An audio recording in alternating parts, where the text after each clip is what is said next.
back to my channel. So today we're going to be creating this eye look, and I'm using the Stacey Marie Carnival palette. I know that a lot of you guys have this palette, and I also asked on Instagram which look you'd like to see, and you chose this one.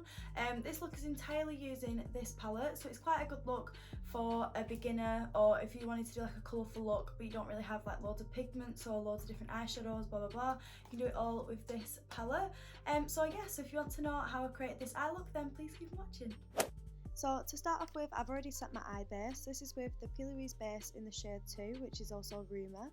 You guys know I absolutely am obsessed with this. It's a really nice blank canvas and it really makes your pigments pop. Oh, hello highlight. And I'm going in with the shade Wasted from the Stacey Marie Carnival palette, and I'm taking this little bullet brush. At the minute, we're going to start packing this on in our crease, and I like to do a really nice upside down U shape. I don't really want to go too far past my crease, obviously we're just packing on the colour at this moment in time. And this is literally why I never do eyes first.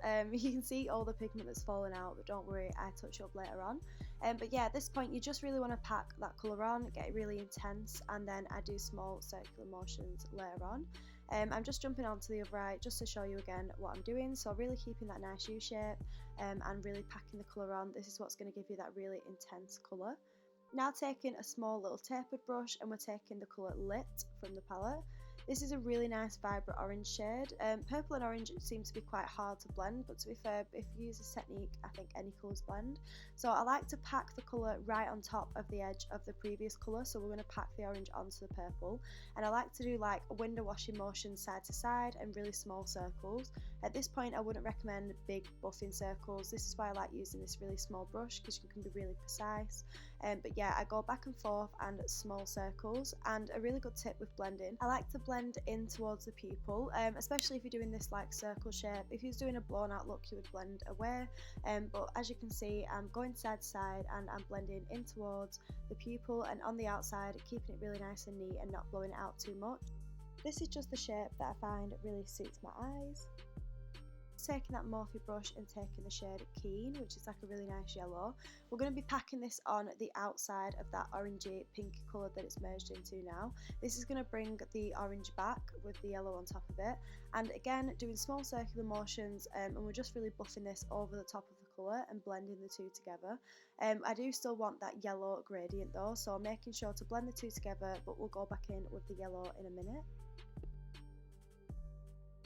So really just taking your time, like I said, doing small circular motions or that side to side rubbing motion, whichever feels more comfortable for you to do. I just do a bit of a mixture and blend until them colours are blended together and you're happy with the colour that you've achieved. So now onto this eye, like I said, I'm just going to keep blending until I'm happy with like a nice orangey vibrant colour, and I am taking it up to the brow. I am leaving a slight gap in between the shadow and the brow, but I don't mind taking it up. And then going in with this really nice, again, tapered but fluffy brush, I'm just going back in with that shade Keen just to bring the yellow back, because I want it to be a gradient from orange to yellow. And this is really going to affect your blending. It's just going to make it look really nice and blown out. This technique can be used with any colours as well, so if you was doing a brown, I would say use your dark brown first, then a medium brown, then a light brown, and blend it out. And then this is the best tip I can say with blending. Honestly, it's going back in with your colours. Obviously, because we've been blending everything out, you can sometimes lose the original colours. So I'm just swapping between my brushes, dipping back in on the orange shade, dipping back in on the yellow shade, the purple, and really just blending them all together until you're happy with the colour. And again, going in with that purple shade just to deepen it up. I would definitely recommend this if you're going to cut the crease or do a halo eye. Going back in with your darker shade will really make it really nice and dramatic when you do cut the crease. So I'm now going back in with that Pears base in the shade Rumour and my Anastasia Beverly Hills brush in the number 18. I've just coated it on both sides of the brush to get it really nice and flat. With halo eye, my best tip is to do your eye shape. So I don't have like the biggest eyes in the world, so I don't take it too high up, but I just like to go just above my crease to give that illusion that we've got a bigger crease than what we have. This will open up your eyes and be a lot more dramatic, obviously, when taking pictures and things like that. So yeah, I just go just above the crease, and I like to just use stamping motions. So you can see I'm just stamping on and then pulling it back. You really just want to make sure that you obviously can always make it bigger, but it's quite hard to take back concealer on a colour like this. so definitely keep on dipping back into your concealer to keep it nice and white. And the best tip is just really taking your time, making that little half circle shape at the top of your eye, and then once I'm happy with the shape, I just go in with a small tapered brush and neaten up. So as you can see, this is on both eyes, and I love to open and close to make sure that there's no creasing or smudging when I do open my eye. Now just taking a small little buffing brush, and I'm just going to buff the concealer into that shadow just so our edges are nice and seamless. You don't need to be too perfect with this step, just literally buffing that concealer in, then there's no harsh lines on the edges when we put our shadow on later on. And then going back in with that purple shade, and we're just going to take it on the same brush that we packed the colour on, and you really want to keep this out towards the outside of the eye and with a slight slope coming in. This is what's really going to help you with a halo eye, to give that illusion that it's wide at the top going into the smaller line. So really keeping it on the outside of the eye, packing all it on and blending it into the middle. Then going in with the shade Lit again, we're just going to be blending that, making sure not to go too far into the middle of the eye because we want to keep that middle bit blank for our yellow shade. But yeah, keeping that V shape again to give that nice halo eye illusion. By the way, for anyone wondering, the little line around my eyebrow is because I got waxed yesterday. Yeah, I got them waxed yesterday when I was filming this, so that is why there is like a strange outline. But now going in with the shade Shuffle, which is like a really nice mustard yellow colour, and we're going in with a teeny tiny brush, and we're just literally packing that all over where that concealer is left. We want this to be really in the centre of the eye to give that nice halo eye. Don't worry if it is covering up the orange or the purple, because we're going to go back in with those colours in a minute. So now packing on that orange again, just on the outside of that yellow, like I said, keeping that nice V shape, and really packing it on and buffing it in.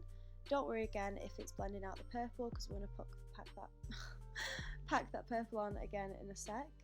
But yeah, this is the whole process of blending, packing colours on, blending them out, packing them on again until you're happy. Now going in with the Inglot Gel Liner, this is in the shade 77. They do so many different shades. I also like the white one, which is 76. I absolutely love the gel liners. Like, I'm not joking, if you don't have them in your kit, it's definitely an essential. Don't mind me just pulling my eye. Sometimes I like to do that to get a really nice straight line on my eye. But yeah, we're just putting this on so that our eyelashes blend seamlessly when we place them on later on. I really like this gel as well because it's really pigmented, but I also like to go over the top with like a little black eyeshadow just to smudge it out a little bit, as you can see with my little smudger brush. This just gives a really nice intense black colour, and it definitely secures that when you open your eye there isn't going to be a black transfer. That is like the worst thing ever. If you've ever done a black line on a client and then they've opened their eyes and it's just gone everywhere. So now going in with the Inglot Gel Liner, but this time it's the white one, so it's the shade 76. I'm just going in on a little detailed brush, and I'm just putting this right into the waterline. If you don't like watching videos of like people touching their eye, I definitely look away now. But yeah, I definitely think that if you don't have like an eyeliner colour or a gel liner that you want, I really like packing on a white and then just packing on the colour over the top. This seems to really help. And I've just put that lit shade in my waterline and then just doing a thin layer of mascara, as you can see. Now going in with my absolute favourite lashes ever. These are the Tatti lashes in the shade TL4, and I've also used the Duo lash glue, and I'm just placing this on with my lash tweezers. I like to place it on in the middle, and then I stick down the end and stick down the front. I leave my lashes for a good like 30 seconds to a minute so that they're super tacky, so as you can see when they go on they literally just cling to your eye. Now going in with the shade Liquor from the palette, it's like a purpley brown colour, and we're just going in with a little smudger brush and keeping that really nice to the waterline. This is just going to give a bit more of an intense under eye, but I didn't want to use a black because I thought it might be a bit much. And then going in with the same brush from before, the little Morphe one and the shade Lit, we're just going to buff that out, just not too far, just to make sure it's all nice and smudged. And then once that's all really nice and blended, we're just going to add that yellow. And then to bring that orange back, we're going in with the shade Keen again, which is that really nice yellow colour. I love doing the colours underneath of what I did on top, and as you can see at the sides, it all just blends really nicely. So I'd definitely say do it in the order that you did on top, underneath, and it'll all blend lovely together. Now going in with the Doll Beauty highlighter, I did spray this with my setting spray to really make it pop. That's why it's really nice and beaming. And we're just going to put this on the inner corner of our eye. I really like doing this when I've used like quite a matte eyeshadow because it gives a little bit more detail to the eye, like a bit more sparkle. And now I'm just going in with that mascara from before, and I'm just applying it to my bottom lashes. I go through a phase of loving like chunky bottom lashes and really natural ones, but today we've just gone for like a really nice chunky lash to be a bit more dramatic.